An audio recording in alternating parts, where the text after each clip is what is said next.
हमने नेट और PhD clear कर ली है, अब असिस्टेंट प्रोफेसर कैसे बने। तो सबसे पहले आप ध्यान देंगे कि अगर आपने नेट क्लियर कर लिया है, नेट के साथ साथ आपने क्या करके क्लियर कर ली है, पीएचडी क्लियर कर ली है, पीएचडी क्लियर आपने क्या कर ली है, ठीक है। तो जब आप असिस्टेंट प्रोफेसर के फॉर्म फिल करते हैं तो दो प्रकार से आपके वैकेंसी आती है, एक तो स्टेट में पीएससी के थ्रू वैकेंसी आती है और दूसरा इंटरव्यू डायरेक्ट।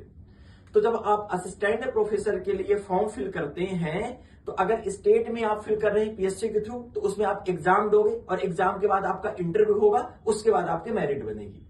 जब आप सेंटर में या डायरेक्ट आप जब कर रहे हैं फॉर्म भरेंगे तो उसमें आपका इंटरव्यू होगा और उसके आधार पर आपकी क्या बनेगी, मेरिट बनेगी। लेकिन मैं आपको यही कहूंगा कि आपको अगर असिस्टेंट प्रोफेसर देखो बनना है तो इसमें आप देखते हैं एपीआई। तो अगर आपके पास नेट के साथ साथ पीएचडी है तो जो स्टेट की यूनिवर्सिटी है वह एपीआई का जो मार्क्स है वो 25 और जो सेंटर की यूनिवर्सिटी है तो अगर आपके पास पीएचडी है तो 30 मार्क्स ये क्या होता है, ऐड होता है।